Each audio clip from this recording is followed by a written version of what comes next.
Hi everyone. आज के class में हम कुछ आगे की बातचीत करेंगे। पिछले क्लास में जैसा कि हमने देखा था कि जो मेटाबोलाइट बायोमोलेक्यूल्स क्या होता है और कुछ कुछ टेस्ट वगैरह देखे थे कि कौन कौन से टेस्ट हैं जिसके थ्रू हम लोग ऑब्जर्व कर सकते हैं और पता कर सकते हैं कि कौन कौन से मॉलिक्यूल्स जो है इस बायोमोलेक्यूल्स को बनाने की यानी सेल लिविंग ऑर्गेनिज्म को बनाने के लिए रिस्पॉन्सिबल्स हैं। उसमें हमने दो टेस्ट परफॉर्म किया था। एक प्लांट टिश्यू को लेकर के टेस्ट परफॉर्म किया था और दूसरा हमने एनिमल टिश्यू को लेकर के टेस्ट परफॉर्म किया था। और उसमें हमने ये पता किया था कि कौन कौन से मॉलिक्यूल्स जो हैं वो मेनली रिस्पॉन्सिबल्स होते हैं इस सेल को बनाने के लिए। देन कुछ कुछ एलिमेंट के बारे में भी देखा था कि जो कौन कौन से एलिमेंट हैं जो कि मेनली सेल्स में प्रेजेंट होते हैं।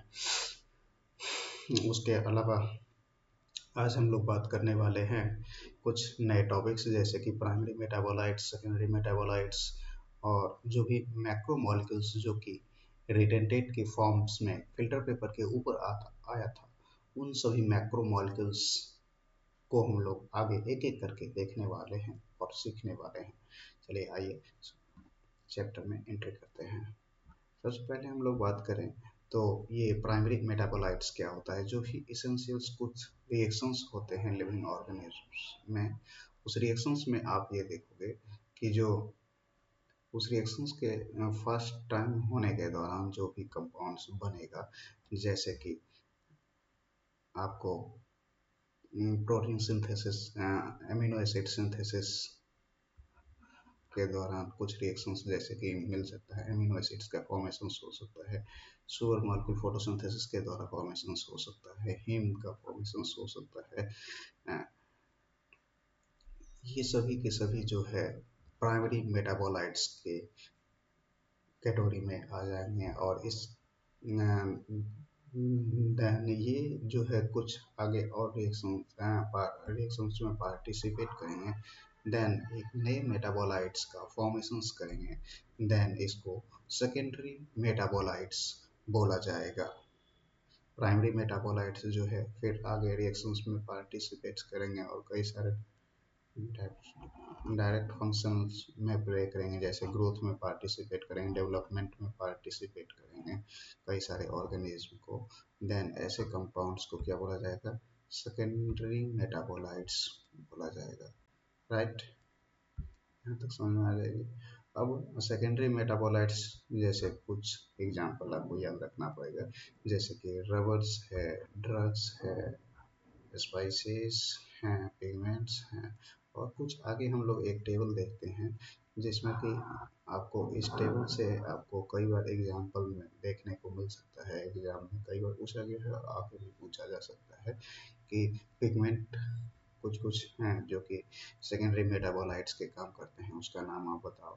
तो कैरोटीनॉइड्स बता सकते हैं, एंथोसाइंस बता सकते हैं, एल्कलॉइड्स कुछ हो गए इसका एग्जाम्पल, जैसे कि मॉर्फिन, कोडीन, जैसे आप दिखा सकते हैं। दूसरा essential oils, lemon grass oils, जैसे टेक्सोन्स हैं, ड्रग्स हैं, पॉलीमेरिक सब्सटेंस जैसे रबर, गम, सेलुलोज। ये सब कुछ कुछ एग्जाम्पल्स हैं जो कि सेकेंडरी मेटाबोलाइट्स के बेहतर एग्जाम्पल्स माने जाते हैं। एनसीईआरटी की बात करें तो एनसीईआरटी के अनुसार ये सभी ये टेबल्स जो है आपके लिए वो बहुत बहुत ज़्यादा क्या है, इम्पोर्टेंस है। कई बार यहाँ से एग्जाम्स में क्वेश्चन पूछे गए हैं और आगे भी उम्मीद है कि क्वेश्चन यहाँ से पूछे जा सकते हैं। अब हम लोग सेकेंडरी मेटाबोलाइट जो भी रिटेंटेट हमने एनिमल टिश्यू को जब ग्राइंडिंग किया था, तो ग्राइंडिंग करने के बाद हमने दो कंपोनेंट ऑब्टेन किया था, एक फिल्ट्रेट था, दूसरा रिटेंटेट था। फिल्ट्रेट वो था जो कि फिल्टर पेपर को क्रॉस करके आपके पेट्री डिस्क में आ जाता था सॉल्यूशंस के फॉर्म में, है ना। और रिटेंटेट जो कि सॉल्यूशंस के अलावा जो कि फिल्टर पेपर था, फिल्टर पेपर के ऊपर के रीजन्स में लोकेटेड था, यानी वो फिल्टर पेपर को क्रॉस नहीं कर रहा था। उन सभी कंपाउंड्स को हम लोग एक एक करके देखेंगे। वहाँ पर हमने देखा था कि जेनेटिक फॉर्म में मेनली प्रेजेंट था, कौन प्रेजेंट था भाई? तो मेनली आपको कार्बोहाइड्रेट प्रेजेंट था, प्रोटीन प्रेजेंट था और न्यूक्लिक एसिड्स जो था वो प्रेजेंट था। बाद में भी जो भी कंपोनेंट था वो सभी के सभी जो है वो फिल्ट्रेट के फॉर्म में प्रेजेंट था। तो सबसे पहले हम लोग डिफाइन करते हैं कि जो ये कार्बोहाइड्रेट होता क्या है, तो पुराने डेफिनेशंस के अनुसार बात करें तो कार्बोहाइड्रेट को डिफाइन किया जाता था जो भी हाइड्रेट ऑफ कार्बन होगा, यानी उसको क्या बोला जाएगा, कार्बन डाइऑक्साइड बोला जाएगा, जिसको नॉर्मली रिप्रेजेंट किया जाता था हाइड्रेट ऑफ कार्बन को CxH2O, यानी कार्बन के साथ कितना वाटर मॉलिक्यूल्स प्रेजेंट है उसको कार्बोहाइड्रेट बोला जाता था। लेकिन ये डेफिनेशन बहुत पहले माना जाता था, लेकिन आगे जब लेटेस्ट डिस्कवरी कुछ ऐसे मॉलिक्यूल्स भी मिले जो कि इसके इस एलिमेंट के अलावा भी कुछ एलिमेंट्स पाए जाते थे, देन ऐसे को तो आप कार्बोहाइड्रेट इस डेफिनेशन के अनुसार बोल नहीं सकते। देन फिर से इस डेफिनेशन को चेंज किया गया। देन ये बताया गया कि जो जो भी कार्बोहाइड्रेट होगा वो या तो एल्डिहाइड होगा या तो क्या होगा, कीटोन होगा। देन ऐसे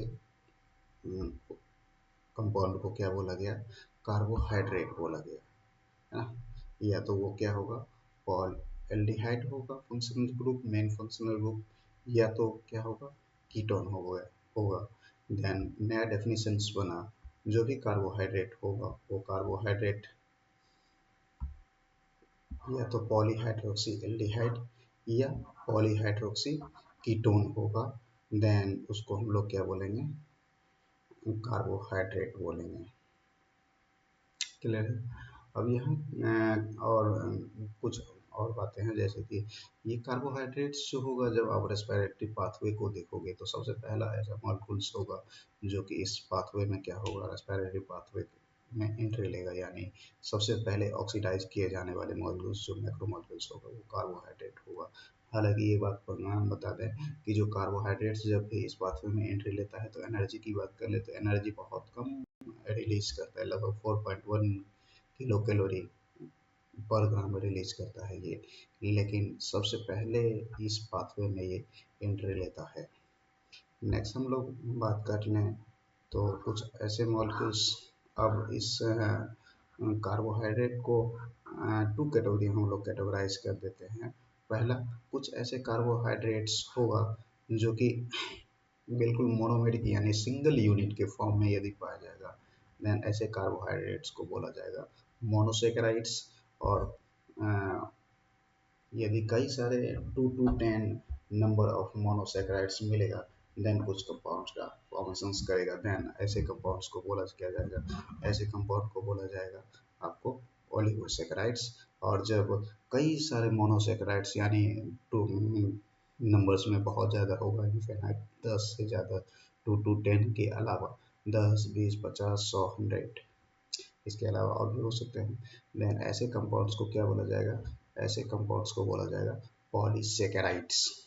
राइट, क्लियर है। कार्बोहाइड्रेट को हमने 3 कैटेगरी में कैटेगराइज किया था, मोनोसेकेराइड फर्स्ट, दूसरा ओलिगोसेकेराइड और तीसरा पॉलीसेकेराइड्स।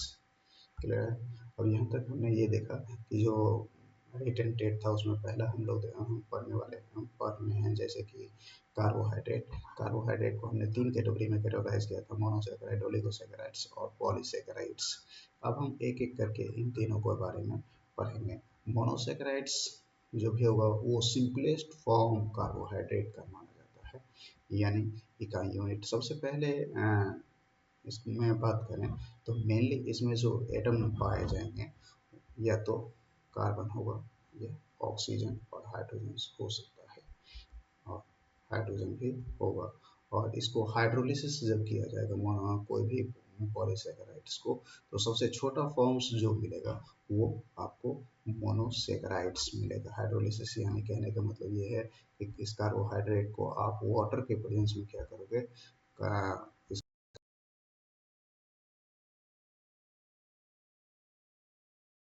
जो है रिलीज होगा। देन ऐसे कंपाउंड्स को क्या बोला जाएगा, ऐसे कंपाउंड को मोनोसेकेराइड बोला जाएगा। क्लियर है।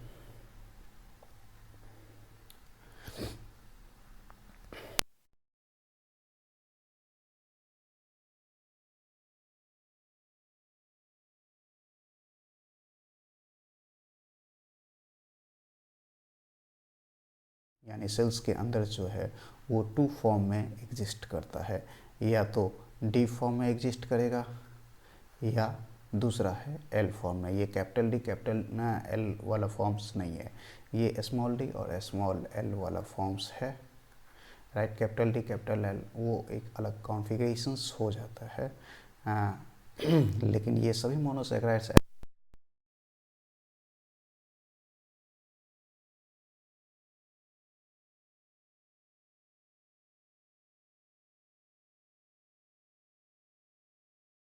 और एल फॉर्म में देखने को मिलेगा। ये छोटा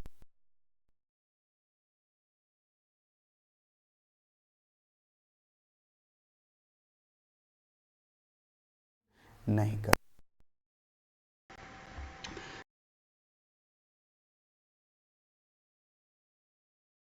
यदि लिविंग के अलावा कहीं एग्जिस्ट करेगा तो वो ओपन चेन और स्ट्रेट चेन में देखने को मिलेगा। लेकिन जब ही वो सेल्स के अंदर यानी एक्वस मीडियम में जाएगा, देन एक्वस मीडियम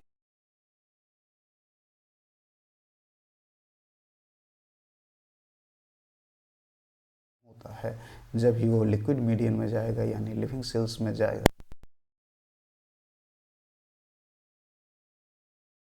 करेगा, यानी 6 कार्बन का ऐसे बेंजीन के जैसे स्ट्रक्चर्स को फॉर्म करेगा।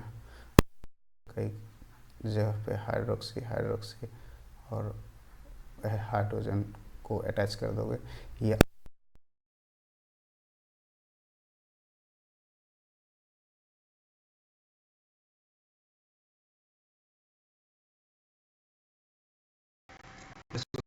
चेन जब बनता है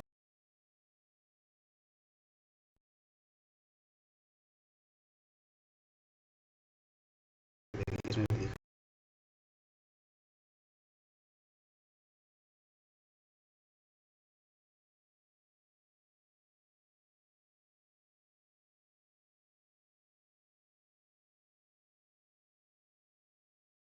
कहते हैं, जिसके द्वारा ये चीज़ें रिप्रेजेंट किया जाता है।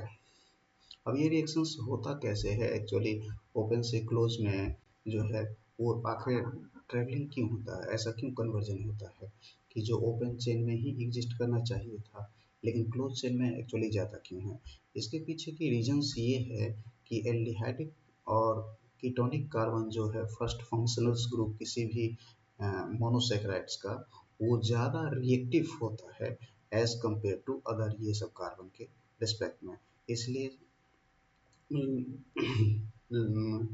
इसलिए सबसे दूर वाला जो ये कायरल कार्बन होगा, वो कायरल कार्बन क्या होगा, इसके ऊपर रिएक्ट करेगा। रिएक्ट करने के बाद ये चेन ओपन होगा, देन ये इस फॉर्म में क्या होगा, कन्वर्ट हो जाएगा। अब यदि यहाँ से कन्वर्जन के बाद यदि ओ OH बनेगा, ओ OH ग्रुप यदि नीचे आ जाता है ओरिएंटेशंस में, देन इस फॉर्म को बोला जाएगा बीटा फॉर्म। और यदि यही ओ OH ग्रुप ऊपर चला जाएगा जैसे कि इस फॉर्म में दिखाया गया है, देन ऐसे फॉर्म को बोला जाएगा बीटा फॉर्म। पहले को अल्फा, दूसरे को बीटा, यानी रिएक्शंस होने के बाद यदि OH का ओरिएंटेशन नीचे आया देन अल्फा, और OH का ओरिएंटेशन यदि ऊपर आ गया देन इसको बीटा फॉर्म बोला जाएगा। अब ये ओरिएंटेशन ऊपर आएगा नीचे आएगा, ये रैंडम प्रोसेस होता है। यदि नीचे से अटैक किया गया है देन OH ग्रुप ऊपर जाएगा, और यदि ऊपर से अटैक किया गया है देन OH ग्रुप नीचे आ जाएगा। ये जब भी अटैक होगा तो सबसे दूर वाले जो वो कायरल कार्बन का OH होगा वो ही इसको अटैक करेगा। देन इस कन्वर्जन को जो है बोला जाता है एनोमेरिक कन्वर्जन बोला जाता है। ये तभी पॉसिबल होगा जब एक्वस मीडियम में मोनोसेक्राइड्स जाएगा, देन ये कन्वर्जन हो पाएगा। इसलिए इस कार्बन को क्या बोला जाएगा, इस कार्बन, पहले ये कार्बन कायरल कार्बन था नहीं, है ना, लेकिन ये रिएक्शंस होने के बाद जो है ये कायरल कार्बन में कन्वर्ट हुआ, इसलिए इस कार्बन को बोला जाएगा क्या, एनोमेरिक कार्बन बोला जाएगा, राइट। अब जो है आप ये देखोगे कि जो ग्लूकोज में पहले कितने कार्बन थे, पहले जो है आपको first, second, third, fourth, fifth, पांच ही कार्बन क्या था आपको, कायरल कार्बन था। अब लेकिन अब एक कायरल कार्बन क्या हो गया है, इंक्रीज हो गया, first, sixth, third, fourth, fifth, sixth. अब कुल कितने कायरल कार्बन हो गया है? तो कायरल कार्बन की संख्या अब 6 हो गया। यानी ग्लूकोज जब साइक्लिक रिंग के फॉर्म में जाएगा, देन उसके अब आइसोमेरिक फॉर्म्स जो होगा वो इंक्रीज कर जाएगा। आप आइसोमेरिज्म यदि पढ़े होंगे तो आपको बताया गया होगा कि किसी भी कंपाउंड का यदि हमें आइसोमर पता करना है, देन हमें ये पता करना होगा सबसे पहले कि उस कंपाउंड में टोटल कायरल कार्बन कितना है। और यदि कायरल कार्बन पता लग जाता है, देन उस कायरल कार्बन की संख्या को हम 2 के पावर में अरेंज रख देते हैं। देन हमें ये पता लग जाता है कि उस कंपाउंड के कितने आइसोमर फॉर्म होंगे। अब ये कायरल कार्बन होता क्या है? जो भी कार्बन है उससे ये 4 ग्रुप्स जो हैं हाइड्रोजन के, वो बिल्कुल क्या होनी चाहिए? डिफरेंट होगा। देन ऐसे कार्बन को क्या बोला जाएगा? कायरल कार्बन होगा। ये चारों ग्रुप अपने आप में क्या होनी चाहिए? डिफरेंट होगा। देन ऐसे कार्बन को क्या बोला जाएगा? Chiral carbon. लेकिन यहाँ पे देखोगे तो आप 2 ही ग्रुप्स प्रेजेंट है, इसलिए इस कार्बन को कायरल कार्बन नहीं लेकिन बोला जाएगा। लेकिन जब रिएक्शन में कन्वर्ट हो गया, देन कन्वर्जन होने के बाद एक ये ग्रुप आपको फॉर्म हुआ है। जैसे ये ग्रुप्स हैं, दूसरा ये ग्रुप्स हैं, तीसरा ये पोर्शंस हो गया और चौथा ये पोर्शंस हो गया। चारों अलग अलग ग्रुप्स हो गया कन्वर्जन होने के बाद। इसीलिए इस कार्बन को अब क्या बोला जाएगा? एनोमेरिक।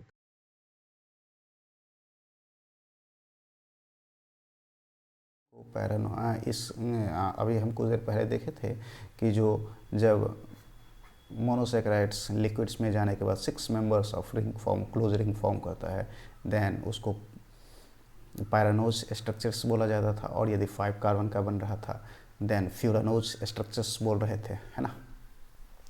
इस कन्वर्जन को क्या बोला जाएगा? पैरानोज स्ट्रक्चर्स। जब इसकी परसेंटेज जो होगा लिक्विड मीडियम यानी सेल्स में जाने के बाद इसकी परसेंटेज यानी अमाउंट की बात कर लें तो वो ज़्यादा हो जाएगा as compare to stretch chain के बारे में। लेकिन इसकी दोनों का अमाउंट आप देखोगे जब लिक्विड मीडियम में जाने के बाद लगभग 99% जो है वो पाया जाएगा पैरानोज के फॉर्म में यानी साइक्लिक रिंग के फॉर्म में पाया जाएगा, और 1% जो होगा वो पाया जाएगा स्ट्रेट चेन के फॉर्म में पाया जाएगा। यानी स्ट्रेट चेन के फॉर्म में लिविंग सेल्स में सबसे कम पाया जाएगा। दूसरा क्वेश्चन आ सकता है और आया भी है कई बार कि जो जब आप कुल कितने जो है आइसोमर्स होगा यदि कोई भी मोनोसेक्राइड्स लिविंग सेल्स से बाहर है, देन कितना आइसोमर्स होगा, और यदि लिविंग सेल्स में इंटर कर जाएगा देन कितने आइसोमर्स हैं होंगे। तो आप ये चीज़ें बता सकते हैं कि जो जब लिविंग सेल्स में एंट्री ले लेगा यानी चला जाएगा, देन कुल कायरल कार्बन की संख्या कितना था? 5 था। लेकिन जब लिविंग सेल से बाहर था तो 5 था, लेकिन जब लिविंग सेल्स में चला गया है देन कुल कायरल कार्बन की संख्या कितना हो गया है? 6 हो गया है। देन 2 आइसोमर्स लिविंग सेल्स में जाने के बाद क्या हो जाएगा? इंक्रीज कर जाएगा, यानी कुल आइसोमर्स की संख्या 2 टू द पावर 6 हो जाएगा। और यहाँ 2 टू द पावर कितना हो जाएगा? 5 हो जाएगा, राइट। यानी 2 की संख्या में ये आइसोमर की संख्या क्या हो जाएगा? इंक्रीज कर जाएगा। क्लियर है? अब ग्लूकोज के कई सारे आइसोमर्स प्रेजेंट होते हैं जिसको एपीमर बोला जाता था।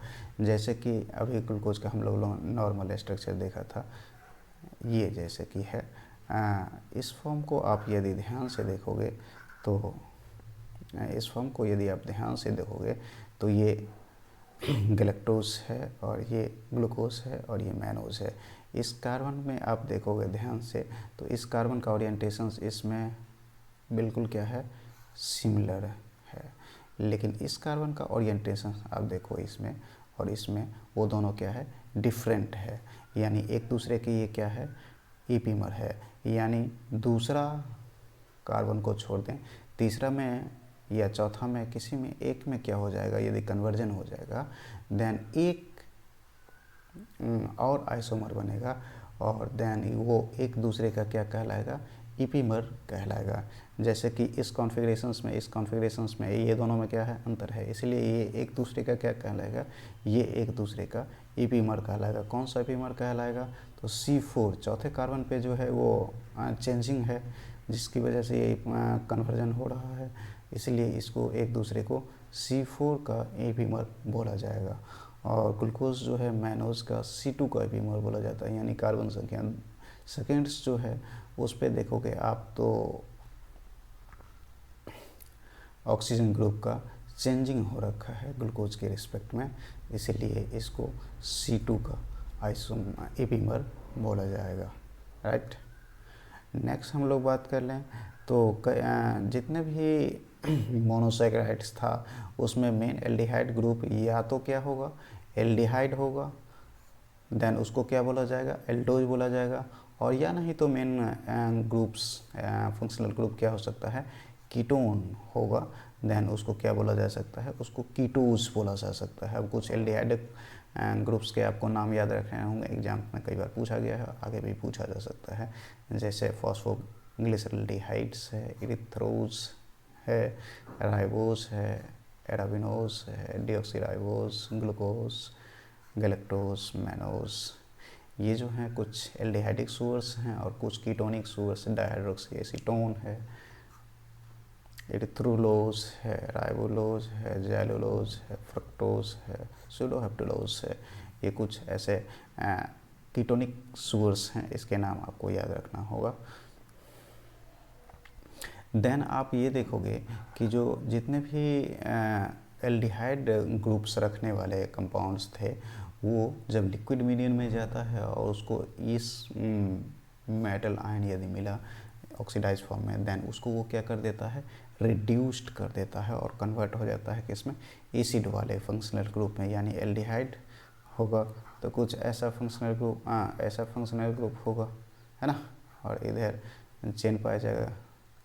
तो ये मेटल्स इस कार्बन को क्या कर देगा, ऑक्सीडाइज कर देगा और कन्वर्ट हो जाएगा किसमें, वो कन्वर्ट हो जाएगा नॉर्मली इसमें कन्वर्ट हो जाता है, यानी अपने एसिड वाले फॉर्म में क्या हो जाएगा, इस साइड में ग्लूकोज का चेंज होगा, तो इस चेंज से इसमें कन्वर्ट हो जाएगा, यानी ग्लूकोज यदि है तो ग्लूकोनिक एसिड्स में कन्वर्ट हो जाएगा, और ऐसे एजेंट को ऑक्सीडाइजिंग एजेंट बोला जाता है, जो कि दूसरे को क्या कर रहा है, ऑक्सीडाइज करवा रहा है।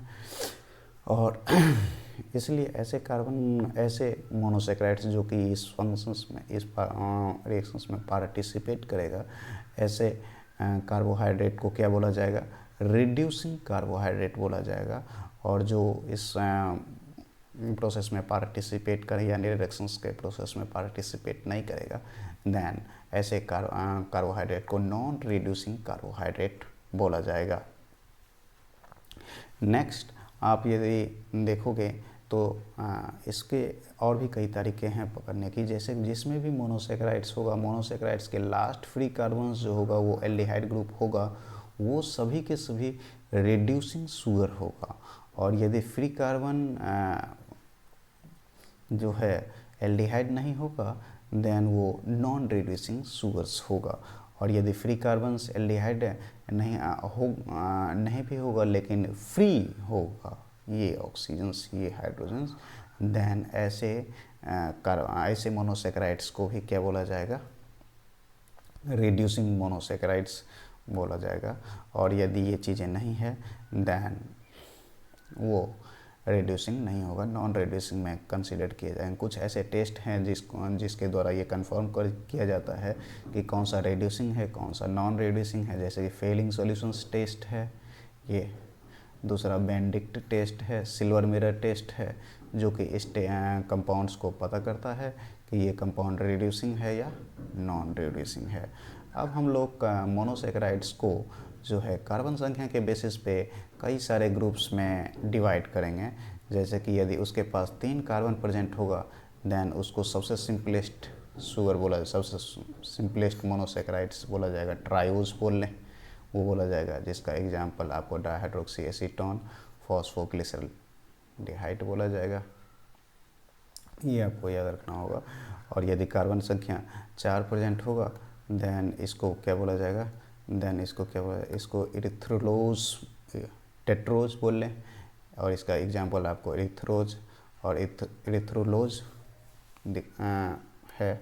और दूसरा, यदि कार्बन की संख्या यदि 5 पाया जाएगा देन ऐसे मोनोसेकेराइड्स को क्या बोला जाएगा, पेंटोज, और इसका एग्जांपल आपको जाइलोज, जेलुलोज ये आपको देखने को मिल सकता है। अगला बात कर लें तो यदि कार्बन की संख्या यदि इसमें सभी इन्वॉल्व हैं, आपको एल्डिहाइड वाले भी हैं और दूसरा कीटोन वाले भी हैं।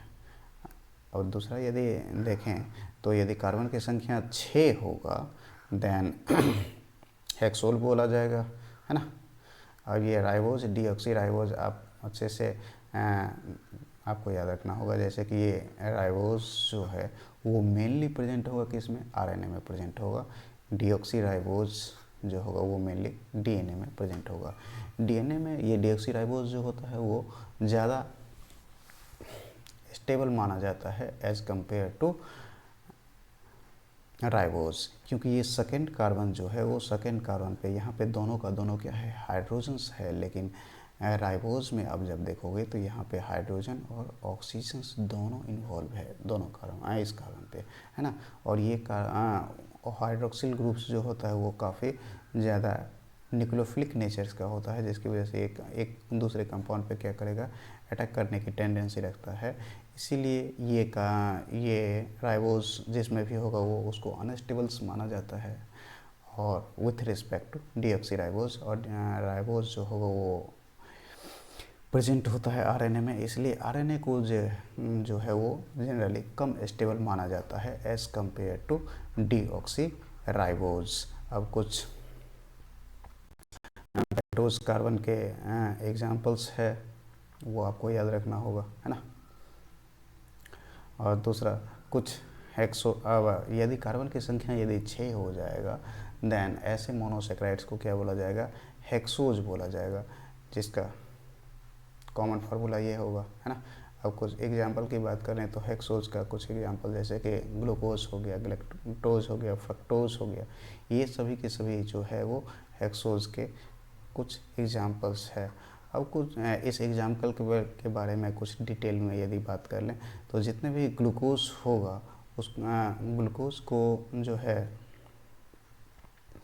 कुछ अलग नाम भी दिए जाते हैं, जैसे ग्लूकोज का दूसरा नाम ग्रेप शुगर के बोला जाता है, और ब्लड शुगर भी बोला जाता है क्योंकि ब्लड में भी काफ़ी ज़्यादा अमाउंट में पाया जाता है, ग्रेप्स में भी पाया जाता है, इसलिए ग्रेप शुगर बोला गया। और ब्लड शुगर इसलिए बोला जाता है क्योंकि वो जो है ब्लड में भी एबंडेंस अमाउंट में ग्लूकोज पाया जाता है, इसलिए उसका नाम दूसरा कॉमन नेम जो है ब्लड शुगर ही है। अब ये जो है प्राइमरी रेस्पिरेटरी चेन्स में जो है वो एंटर करता है, मेन चेन में एंटर करता है, इसलिए इसका नाम क्या है। अब दूसरा हम लोग ये देखेंगे कि जो आप इसमें कई सारे कार्बन इन्वॉल्व था। अब यदि जो भी कायरल कार्बन होता है वो उसका एक प्रॉपर्टी होता है कि जो भी प्लेन पोलराइज्ड लाइट है उसको वो रोटेट करने की मतलब नेचर होता है उसका। यदि क्लॉकवाइज रोटेट कर रहा है देन यदि रोटेट कर रहा है पीपीएल प्लेन पोलराइज्ड लाइट को क्लॉकवाइज डायरेक्शंस में, इसलिए उसको क्या बोला जाएगा, डेक्स्ट्रो रोटेटरी बोला जाएगा। और यदि प्लेन पोलराइज्ड लाइट को यदि एंटी क्लॉकवाइज डायरेक्शंस और राइट के अलावा लेफ्ट डायरेक्शंस में यदि रोटेट किया जाएगा देन उसको लीफो रोटेटरी बोला जाएगा। और डेक्स्ट्रो को कैपिटल डी बदले स्मॉल डी से रिप्रेजेंट किया जाता है, लेकिन लीफो होगा तो उसको स्मॉल एल से रिप्रेजेंट किया जाएगा। कैपिटल डी और कैपिटल एल जो है वो रिस्पेक्टिव कॉन्फ़िगरेशंस है जो कि हम लोग आगे देखेंगे कि एल डी एंड डायऑक्सी एसीटोन्स और ये ग्लिसरल्डिहाइड था, उसके रिस्पेक्ट में शुगर मॉलिक्यूल्स में यदि देख रहे हैं तो उसके रिस्पेक्ट में ये चीज़ें बताया जाता है। यदि डी होगा देन राइट साइड में होगा देन डी कॉन्फ़िगरेशन से इस्तेमाल किया जाएगा, और यदि OH ग्रुप यदि राइट साइड में होगा देन L कॉन्फ़िगरेशन उसके लिए इस्तेमाल किया जाएगा। तो ग्लूकोज के बारे में हम लोग देख रहे थे। ग्लूकोज जो है वो क्या है? ग्लूकोज जो है एक डेक्स्ट्रो रोटेटरी कंपाउंड्स है, यानी ग्लूकोज जो होगा वो राइट डायरेक्शंस में प्लेन पोलराइज्ड लाइट को क्या करेगा? रोटेट करेगा। देन नेक्स्ट मोनोसेकेराइड्स जो है वो फ्रक्टोज है। फ्रक्टोज स्वीटेस्ट शुगर की यदि टेबल आप देखोगे तो स्वीटेस्ट शुगर के टेबल में सबसे फर्स्ट नंबर पे ये आता है, इसलिए इसको स्वीटेस्ट शुगर के नाम से भी जाना जाता है। मोस्ट अबंडेंट ये जो है पाया जाता है हनी में पाया जाता है ना, जिसकी वजह से हनी मीठा होता है, इसलिए इसको फ्रूट शुगर्स भी बोला जाता है। फ्रूट में पाया जाता है, हनी में पाया जाता है, इसलिए इसको फ्रूट शुगर्स भी बोला जाता है। अभी हमने बताया कि जो यदि क्लॉकवाइज रोटेट करेगा देन डेक्स्ट्रो रोटेटरी, लेकिन फ्रक्टोज जो है प्लेन पोलराइज्ड लाइट को एंटी क्लॉकवाइज ही डायरेक्शंस यानी लेफ्ट की ओर रोटेट करेगा, देन इसको क्या बोला जाएगा? इसको लीवो रोटेटरी बोला जाएगा। ये 6 कार्बन का मोनोसेकेराइड्स था। अब इसी का दूसरा फॉर्म 6 कार्बन का मोनोसेकेराइड्स जो है उसी का तीसरा एग्जाम्पल्स है गैलेक्टोज। गैलेक्टोज जो है मोस्टली अबंडेंट होगा किस में? ब्रेन में पाया जाएगा, नर्वस टिश्यू में पाया जाएगा, इसलिए इसे ब्रेन शुगर के नाम से भी जाना जाता है। नेक्स्ट आप लार्जेस्ट सबसे बड़ा मोनोसेकेराइड्स जो देखने को मिलेगा वो सूडो हेप्टुलोज है, जिसमें कार्बन की संख्या बात करें तो कार्बन की संख्या 7 होगा, और ये लार्जेस्ट मोनोसेकेराइड्स है। राइट, नाम याद रखना है सूडो हेप्टुलोज, यानी ये सभी के सभी मोनोसेकेराइड्स थे जिसमें कार्बन की संख्या कितना था? 6 था, और इसके एग्जाम्पल भी हमने देखा। अब कुछ ऐसे मोनोसेकेराइड्स है जिसमें जो कि मिल करके 2 to 10 नंबर ऑफ मोनोसेकेराइड्स मिलेगा, देन अलग कंपाउंड का फॉर्मेशंस करेगा, जिसको हम लोग क्या बोले थे? ओलिगोसेकेराइड्स बोले थे। अब इससे पहले हमने मोनोसेकेराइड्स के बारे में सारा पढ़ लिया था, है ना। अब इसके बाद जो है हम लोग पढ़ने वाले हैं किसके बारे में? ओलिगोसेकेराइड्स के बारे में, यानी 2 से 10 के बीच में मोनोसेकेराइड की संख्या यदि मिलेगा देन एक कंपाउंड्स का फॉर्मेशंस यदि करेगा, देन ऐसे कंपाउंड्स को क्या बोला जाएगा? ओलिगोसेकेराइड्स। या ऐसा भी आप कह सकते हैं कि वो कंपाउंड्स जिसको हाइड्रोलाइज करने पे यदि 2 और 10 के नंबर में मोनोसेकेराइड्स मिले देन ऐसे कंपाउंड्स को क्या बोला जाएगा? ओलिगोसेकेराइड्स। ओलिगो का सिंपल मतलब ही होता है फ्यू, यानी कुछ नंबर में यदि मोनोसेकेराइड्स मिलेगा देन ऐसे कंपाउंड्स को क्या बोला जाएगा? कि जो ये ओलिगोसेकेराइड्स है। राइट, हाइड्रोलाइसिस किसके प्रेजेंस में होगा? हाइड्रोलाइसिस सिंपल सी बात है, हम लोग H2 के प्रेजेंस में रिएक्शन यदि करवाएंगे देन H2 के प्रेजेंस में यदि रिएक्शंस करवाएंगे तो यील्ड में हमें मिलेगा या तो 2 या तो 2 से ज़्यादा 10 तक मोनोसेकेराइड्स जो होगा वो यदि मिलेगा देन ऐसे कंपाउंड को क्या बोला जाएगा? ओलिगोसेकेराइड्स बोला जाएगा। और यदि आप इसी का डिहाइड्रेशन करवा देते हैं देन एक मोनोसेकेराइड्स दूसरे मोनोसेकेराइड्स से जुड़ जाएगा, ग्लाइकोसिडिक बॉन्ड के द्वारा जो है जुड़ जाएगा, और देन हाइड्रोलिसिस करवाएंगे तो यही बॉन्ड ब्रेक डाउन हो जाएगा। ब्रेक डाउन होने के बाद सिंपल मोनोसेकेराइड्स जो है वो मिलेगा आपको। आपको ये याद रखना होगा, एक शुगर मॉलिक्यूल दूसरे शुगर मॉलिक्यूल से ग्लाइकोसिडिक बॉन्ड के द्वारा जुटे हुए होते हैं। नेक्स्ट क्लास में अब हम लोग बात करते हैं इससे आगे की ओर, नेक्स्ट क्लास में पढ़ेंगे और कुछ आगे जो टॉपिक है हमारा उसको कवर करने की कोशिश करेंगे। Thank you.